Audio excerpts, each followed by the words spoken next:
2024년 2월 4일입니다. 오늘 일요일인데 날씨는 뭐 그렇게 춥지는 않은데 미세먼지가 많죠. 오늘 아침 시간부터 우리 김지원 선생 하고 우리 그놈 같이 했던 꿰뚫는 한국사 그거 사인 펀딩한 사인 그거 하려고 뭐 거의 한 2,000부를 사인을 하려고 하니까 만만치 않네요. 우리 또 M장하고 김지원 선생, 오창석 작가, 우리 박가영 아나운서 이제 그거를 이제 다 책 앞에다가 저는 뭐 사인이 되게 단순합니다. 혹시 받아보시는 분들이 이 새끼 이제 사인 성의했겠다. 아닙니다. 저는 진짜 사인 이렇게 단순합니다. 이게 그 C죠. 캐사르 CAESAR 이걸 필기체로 쫙 쓴 겁니다. 이제 그거기 때문에 절대 뭐라고 하나 성의 없이 한 건 아닙니다. 이게 그래도 2,000부 가량 하니까 힘이 들긴 하네요.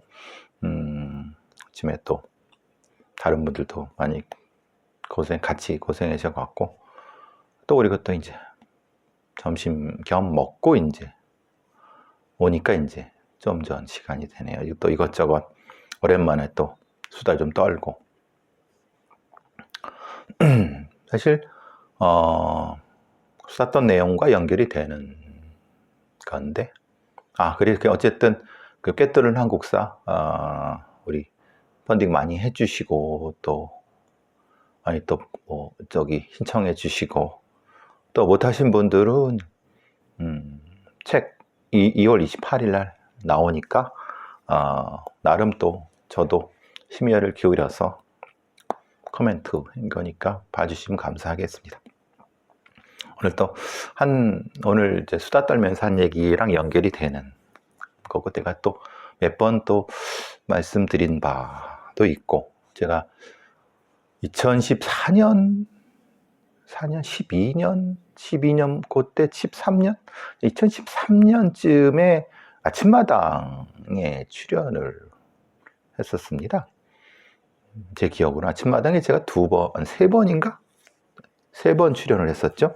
원래는 이제 정식으로 2번, 그리고 한 번은 약간 같이 나오는 걸로 해서 요새는 이제 포맷이 조금 바뀌었죠. 이제 예전 포맷으로는 2번 반 정도 된다고 하죠. 그게 이제 처음에 2013년도에 나온.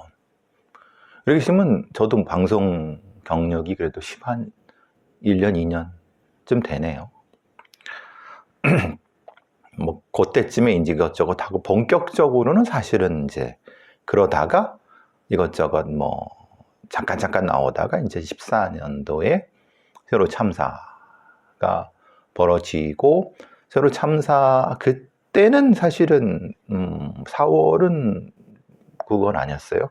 4월은 그냥 너무나도 안타깝고 막 그런데 유병헌 사체로 추정되는 순천의 매실밭 그때 이제 그게 발견돼 갖고 그때가 7월쯤 됐습니다. 그러니까 이제 유병헌 추정놀이를 이제 사실 그 이전엔 유병헌 추정놀이가 아니었었죠. 이제 종편이 뭐 그냥 폭발적으로 유병헌 추정놀이를 하기 시작하는 과정에서 제가 거의 YTN에 24시간 12시간 14시간 방송을 했죠. 아마 기록을 세웠을 겁니다. 아마 연속 방송 YTN 방송 사상 14시간 연속 방송은 아마 거의 드물걸요. 14시간?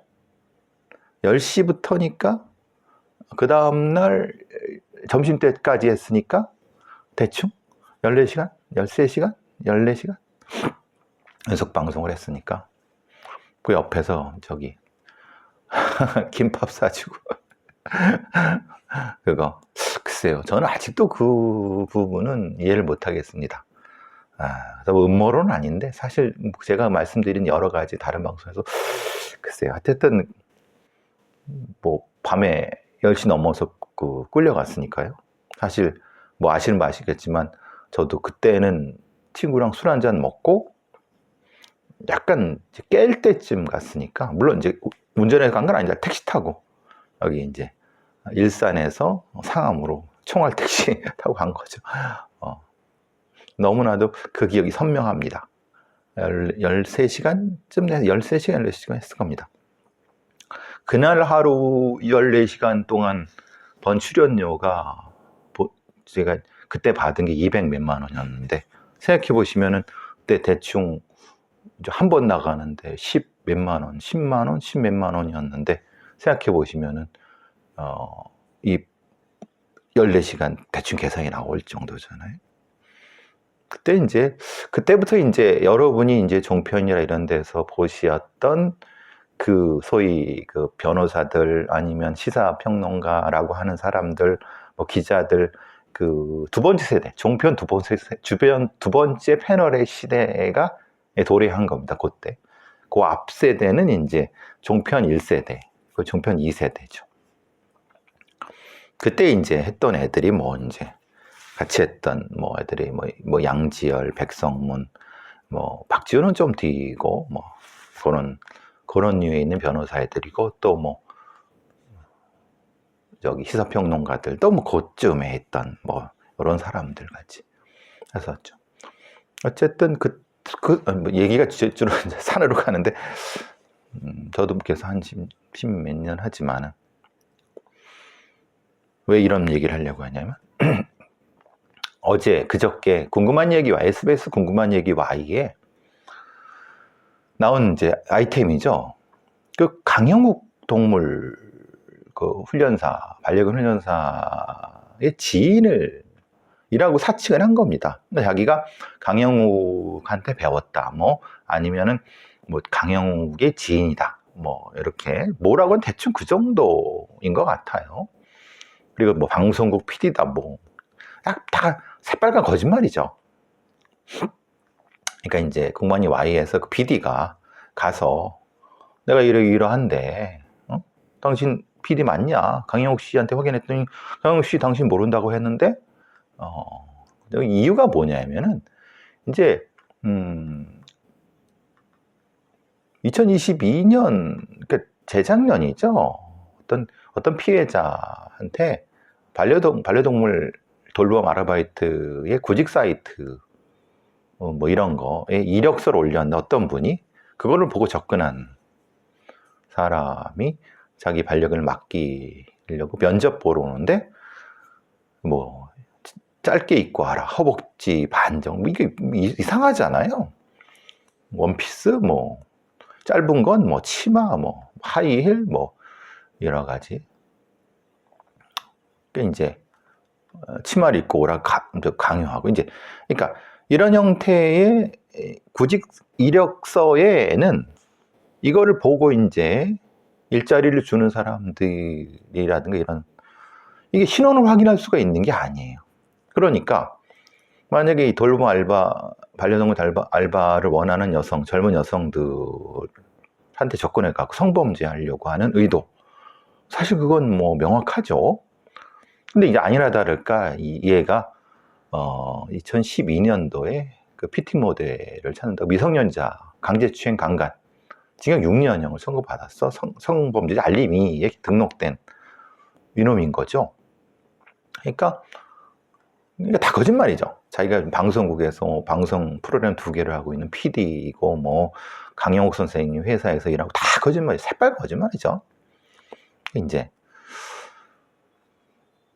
왜 그랬을까? 뻔한 거죠. 그리고 하필 이제 자기 근처에 와서 오라고, 이제 면접 보러 오라고, 이상하잖아요. 근처에서 구하면 되는 거지. 이제 이런 거죠. 여기서 이제 핵심은 이겁니다. 이런 성범죄 전과자가, 즉 전자발찌를 차고 있는 성범죄 전과자애가 이런 식으로 범죄를 시도하는 것을 차단을, 일단은 어떻게 그 구직 사이트에 쉽게 접근할 수 있었는가. 첫 번째, 그러니까 자기 신원이 공개를 안 하고, 그렇죠? 사실 적어도 자기 신원, 이제 정의정 사건이 비슷한 거죠. 이와 비슷한 형태의 위험, 그러니까 사이버 공간에서 구인 구직할 때 위험성, 그리고 그런 사람, 그런 범죄, 성범죄자들이 쉽게 이런 성범죄를 쉽게 시도할 수 있게끔 하는. 근데 이제 그러면은 뭐 보호관찰관이든 아니면 그러니까 이런 미성년자한테 강제추행하고 성범죄를 강간까지 했던 놈을 징역 6년밖에 선고를 안 한 거예요. 사실 근데 2012년도에 이걸 받았다고 하면은 초범한테 이 정도까지 6년까지 때렸다고 하는 건 사실은 이놈은 그 이전에도 사실은 이게 있었다고 보는 게 맞는 걸 거예요. 초범한테 이 정도 때리지는 않죠. 아니면은 실제로 걸린 것이 상당히 심각하다는 거예요. 2012년도에라고 하면 생각해 보세요. 지금으로부터 12년 전입니다. 그때 이렇게 형량이 높지도 않았어요. 그러면 결국은 이전에도 이놈은 성범죄자였었고, 그럴 가능성이 높고, 아니면은 그것이 아니라고 하면은 미성년자를 강간하고 추행한 부분이 굉장히 위중하기 때문에 징역 6년을 때린 거예요.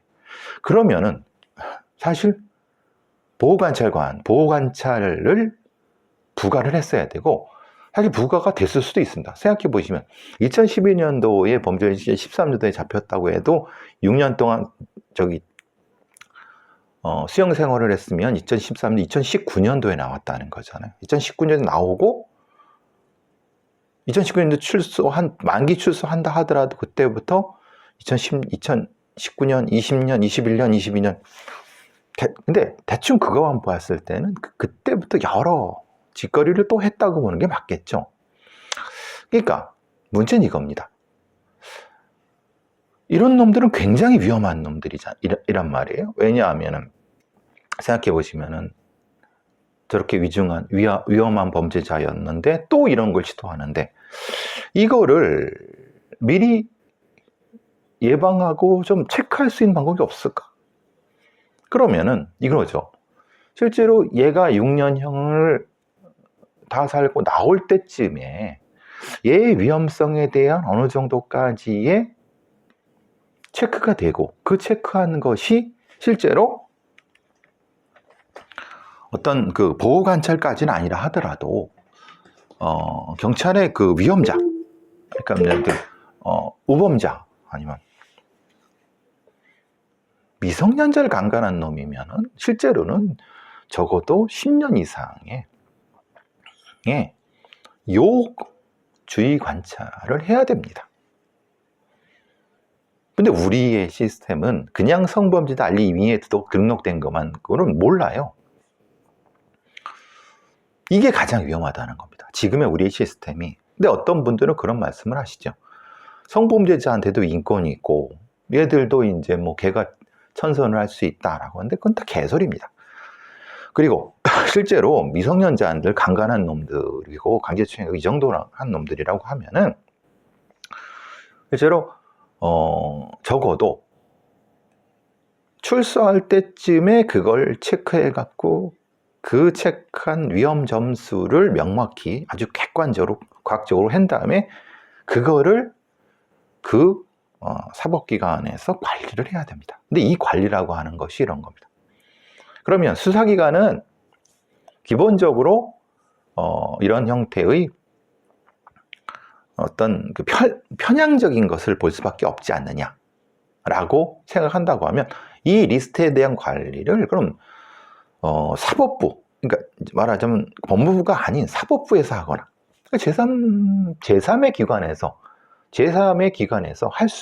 그렇게 할 수 있죠. 그럼 그 명단을 한 다음에 실제로 이 수사하는 그 근처에 있는 수사기관에 있는 애들이 여기에 저기 일정도 위험 정도가 있다라고 캐치가 되면은 그것을 어떤 영장이든 아니면 뭐에서 그것을 보고 확인해 갖고 접근했어. 일종의 중간 정도의 영장 같은 거 아니면 중간 정도의 명단 확보나 공개 같은 것들이 있어야 된다는 겁니다.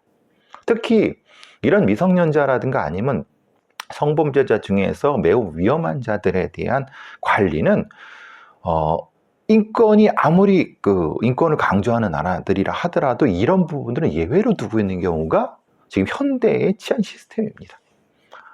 우리는 같지도 않은 인권, 즉 말하자면 같지도 않은 성범죄자들의 인권을 보호한답시고 실제로 가해자 인권도 보호 못하고 피해자 인권도 보호 못하고 일반 국민들도 보호하지 못하는 거예요. 생각해보세요. 이거 얼마나 위험한 자들입니까? 그런데 그렇게 말씀하시죠. 인권을 주장하시는 분들은 아니 그래도 기본적으로 애들도 어떤 기본적으로 보호받을 인권이 있고 수사기관이 이런 어떤 권력을 남용할 수 있기 때문에 그것은 이제 일반론적으로 불가능하다 아니면 일반론적으로 위험하다라고 제가 다시 말씀드리지 않습니까? 그러면은 중간 어떤 단계를 두거나 아니면 어떤 여과 장치를 두거나 이런 방식으로 할 수 있는 거예요. 그러니까 그런 방식을 생각하지도 않고 기본적으로 여기서부터 하는 거죠. 그럼 일단 어떤 위험도가 터진 다음에는 사실은 이미 사건이 벌어진 다음에 여러 사건, 얘한테 피해받은 게 여럿일 수 있는 겁니다, 사실은. 그때 어떻게 할 거냐, 이 말이에요. 충분히 예방할 수 있고 위험도가 높다는 우리가 충분히 알고 있음에도 불구하고 예방을 못하고 하는 것은 이거 자체가 시민에 대한 안전 그리고 범죄자에 대한 충분한 예방을 할 수 있음도 안 한다는 건 이건 책임의 방기라는 거죠. 이건 인권하고도 관련이 없는 겁니다, 사실은. 그럼에도 불구하고 추상적인 인권에 매몰돼 갖고 그럼 절차를 촘촘하게 맞추면 되죠. 그걸 안 하고서 이렇게 하니까 문제가 되는 거 아닙니까? 그 부분은 이 부분과 연결이 되는 겁니다. 관리가 왜 안 되고 있냐? 관리의 주체가 누구냐? 그래서 제가 US 마샬 같은 형태의 것을 두면 된다. 법무부 놈들이 검사놈들이 지들 권력은 부릴 줄 알지만 적어도 귀찮고 힘들고 이런 범죄 예방이라든가 아니면 이런 추적이라든가 이런 귀찮은 이걸 안 하려고 하는 거예요. 권력은 부리고 싶은데 귀찮은 짓은 하기 쉽지 않은. 그러면 빼. 니들이 하기 싫으면은 수사도 하지 마. 수사 그냥 기소만 해. 그러면 우리가 이제 프랑스의 치안 판사처럼 걔네들한테 이걸 명단을 관리하라고 하고 위험성이 높을 때 3분의 1이나 2분의 1 정도 영장을 내줘서 수사하게끔 하는, 예심을 하게끔 하는 이런 것도 충분히 할 수 있다는 얘기예요. 그래야 된다는 얘기예요. 현대의 범죄의 추세라고 한 이런 아동, 미성년자, 소수자, 힘없는 사람들에 대한 어떤 방어책은 거기서부터 나와야 된다는 거예요. 그리고 이제 거기서 나오는 게 그 얘기죠. 이제 왜 앞에 제가 얘기를 하냐. 제가 방송 생활 12년 넘게 하면서 이제 이런 놈들이죠. 자기가 마치 무슨 PD인 양, 무슨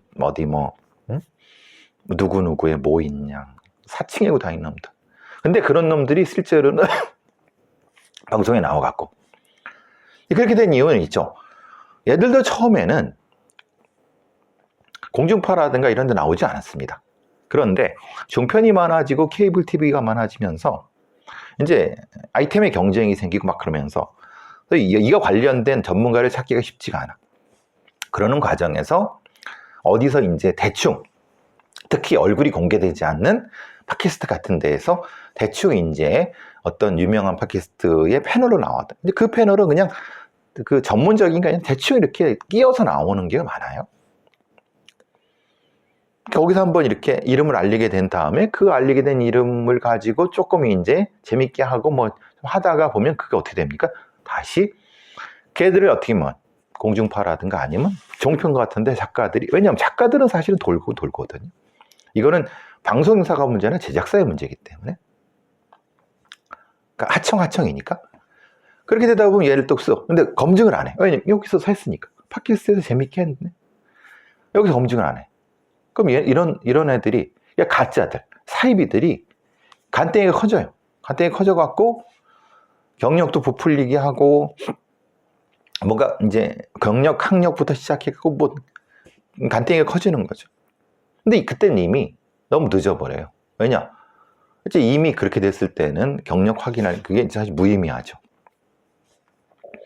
그렇다고 해서 이제 뭐 어떤 팟캐스트나 유튜버 욕을 할 필요는 없습니다. 거기에 어차피 그 어떤 그 확인의 정도가 그 책임성이 적기 때문에 어차피 거기는 그런 데니까. 그럼 거기서 공중파라든가 정편 프로를 넘어오는 그 작가들이라든가 방송진에서 제대로 된 검증을 좀 최소한도의 검증. 사실 생각해보니 좀 그렇잖아요. 만약에 이런 경우라고 하면 강영욱의 지인이 강영욱이 했다고 하면 적어도 아니 강영욱 씨한테 확인 정도 그거 뭐 어렵습니까? 지금 이 공무원 예외는 한 거죠. 만약에 이렇게 안 해갖고 문제가 된 경우도 여러분 여러 사례 볼 수 있습니다. 얼마 전에 보면 무슨 뭐 개그맨인 거 어느 왜 개그맨인 줄 알았는데 쟤는 우리랑 그런 한 적이 없는데 왜 우리 개그맨을 사치거든 이런 게 생기는 거예요. 근데 이제 제가 이제 모 영역에서 어떤 뭐 이제 이 사건이라든가 아니면 범죄 영역에서도 가끔 그런 경우가 조금 나타나는 경우가 있습니다. 저건 좀 너무 지 영역이 아닌데? 이런 경우도 있고, 쟤는 아닌데? 쟤는 좀 이상한데? 근데 그 아니나 다르게 이제 거긴 좀 쉽게 갑자기 하다가 사라지기도 하고. 근데 문제는 그거예요. 그런 것을 한번 출연한 다음에 어떻게 합니까? 그거를 KBS 지하나 MBC 지하 같은데, 지금 MBC는 아니지만 같은데 가면 그걸 이렇게 여러분 이런 나왔죠. 이만한 저렇게 어떻게 보이시는 것처럼 이게 이제 이 방송에 나온 캡처해 갖고 어느 방송 출연해 갖고 이만큼 약간 특히 이제 이런 뭐 음식점이라든가 이런 데서 그렇게 많이 하죠. 내가 어디 출연했다. 그러니까 우리 음식점이 어느 프로그램 그 음식점 하는 출연했다. 그래서 뭐 돈 받고 돈 주면 그건 뻔히 아는 사실이고. 이제 그것이 일종의 레떼르가 돼 갖고 일종의 레이블이 돼서 지방이나 아니면 그런데 또 강연하러 다니고 그래서 다 사기죠. 이런 경우들. 그러니까 그건 뭐 사실 뭐 박사학위 논문도 가짜로 쓰는 뭐 표절해 갖고 뭐 그것도 해결 못하는 나라에서 뭐 그렇게 얘기하실 수도 있지만 사실 저는 그래서 늘 저도 그런 경험이 많습니다. 누가 나를 안 되는 거예요. 누가 나를 알고 나하고 뭐 이제 어떻게 근데 나는 모르거든. 근데 이제 약간 비스무리하게 저를 사칭하고 다니는 이렇게 저야 뭐 친분을 사칭해 다니. 뭐 보면 아는 거죠. 요 새끼 요것도 연연 요거 또 요거 사기꾼이구나. 요것도. 그러니까 방송이란 공간이 뭔가 이 일종의 언론의 역할보다는 일종의 예능의 역할이 강해지기 때문에 나타나는 하여튼 그런 생각이 많이 듭니다. 요새는 또 방송 제가 또 2년, 3년, 2년 차로 되면서 하여튼 오늘 이것도 공무원 얘기 Y에서 또 이 얘기도 보고 나면서 참 별인간이 다 있구나. 또 그리고 이제 우리가 얼굴을 소리로만 듣는 팟캐스트가 또 그런 또 안 좋은 면이 있었구나. 또 유튜브라는 공간이나 팟캐스트라는 공간이 이 종편이라든가 아니면 또 공중파로 연결되면서 또 이런 공간도 있겠구나. 또 이 장점도 될 수 있죠. 왜냐하면 좀 더 다양한 영역에 다양한 사람들의 전문가를 발굴해 갖고 이런 부분도 있지만은 반대로 그러다 보는데 전혀 검증되지도 않고 되도 않는 소리. 사실 그런 경우는 좀 명확히 알 수 있습니다. 왜냐하면은 거기 학교에 학위 받은 사람이 없는데 아니 거기 학교 출신이 아닌데 그거 금방 알 수 있잖아요. 우리가 좁은 나라에. 그리고 어떤 영역에 얘 경찰 출신이 아닌데 그거 뭐 뻔히 알 수 있는, 아니면 뭐 이런 것들이 있지 않습니까? 근데 그것보다는 이제 범용으로 쓰는 것도, 그러니까 거기 대충 그건 맞아. 근데 이걸 잘 모르는데 이 영역에서 막 함부로 떠들고 막 그건 좀 아닌 것 같아요. 근데 10년 넘게 하다 보니까 이제 감이 오죠. 어쨌든 좀 여러 인간들 진짜 세상 사는 것만큼 방송이나든가 이런 영역에도 참 별의별 인간이 다 있구나 이런 생각도 많이 하게 됐습니다. 하게 됐고. 자, 아니 뭐 오늘 쓸데없는 잡소리를 했네요.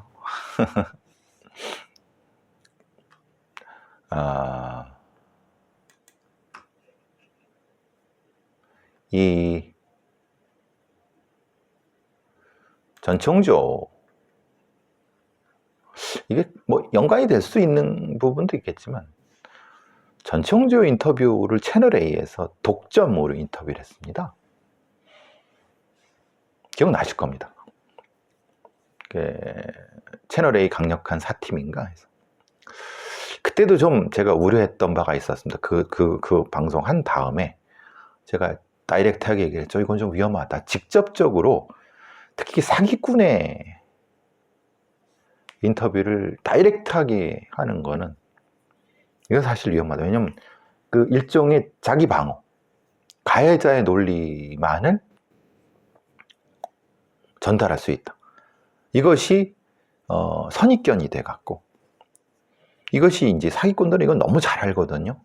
이 방송의 힘을 너무 잘 알고. 전청조도 어떻습니까? 사실 남해이라는 사람을 묻어갖고 유명인이 돼갖고 결국 사기를 친 거 아닙니까? 그리고 남현이가 그렇게 이용을 당했죠. 이런 상황에서 전청조의 인터뷰를 그렇게 다이렉트하게 일방적 주장을 전하는 것이 적절했느냐? 왜냐? 분명히 전청조가 얘기했을 거예요. 이거 편집하지 말고 여기서부터 여기까지 해달라고 분명히 했을 거예요. 뭐 편집하면 내가 안 한다. 그럴 때 그것도 아마 윤리적 기준이 분명히 있을 겁니다. 그렇다 하더라도 어느 선까지 어떤 기준이 있을 겁니다. 채널A가 그걸 지켰는지 모르겠어요. 저는 그때는 이건 좀 위험했다. 그리고 이것이 확대되면 뭐라고 되느냐? 일방적으로 방송사들은 단독 특정 경쟁을 하기 때문에 그런 애들이, 이 사기꾼이나 범인들이 이제 저 딜을 치는 거죠. 야, 내가 진짜로 해줄 테니까 내 얘기 좀 실어줘. 그죠? 이게 특정의 아주